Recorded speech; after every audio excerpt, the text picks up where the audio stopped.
today's devotion. We've been talking this week about Satan. We've been talking about knowing our enemy so that we can defeat him. Amen. When we start fighting our giants, and we've been looking at 1 Samuel, and we're going to go back there at 1 Samuel 17:43. It says this, and the Philistine cursed David by his gods. So today's lesson is this: the enemy, Satan, hates God's people. He absolutely hates you. There are things that he will try to tempt you with, and it will sound in life like things would be so much better if I just did things an ungodly way or did things a certain way. He is tempting you not because he wants to give you a good life. He is not trying to help you live your best life, so to speak. Listen, he hates you. He hates you and he wants to destroy you, and he's trying to trap you. So if there is something that you are tempted by that you know is not of God, then fight that temptation, because Satan is trying to destroy you. So listen, in this verse, here stands Goliath. He's standing before God's people. And in fact, in verse 10 of 1 Samuel 17, it says this, again the Philistine, that's Goliath, says, I defy the ranks of Israel this day. Give me a man that we may fight together. So listen, he is defying. That word defy, it means to taunt, and it means to blaspheme. He was taunting and he was blaspheming God's people. He absolutely hated God's people. And just like Goliath hated God's people, Satan hates God's people. Remember John 10:10 that we discussed earlier this week? The thief comes to steal, to kill, and destroy. He absolutely hates you, and he wants to destroy your soul. Now listen, does this mean that we look for Satan behind every bush?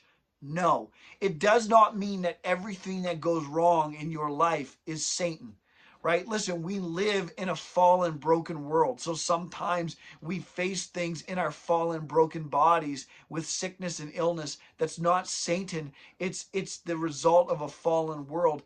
And the fact is sometimes we make poor choices in our life.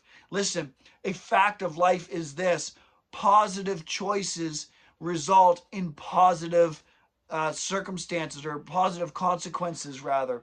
Negative choices equal negative consequences. And so if you're living your life and you are making negative choices one right after another, then you are going to be met with negative consequences. That's not the enemy. That's your decision, your choices that you have made. And so we need to determine in our heart to make good choices, right? We need to make good choices.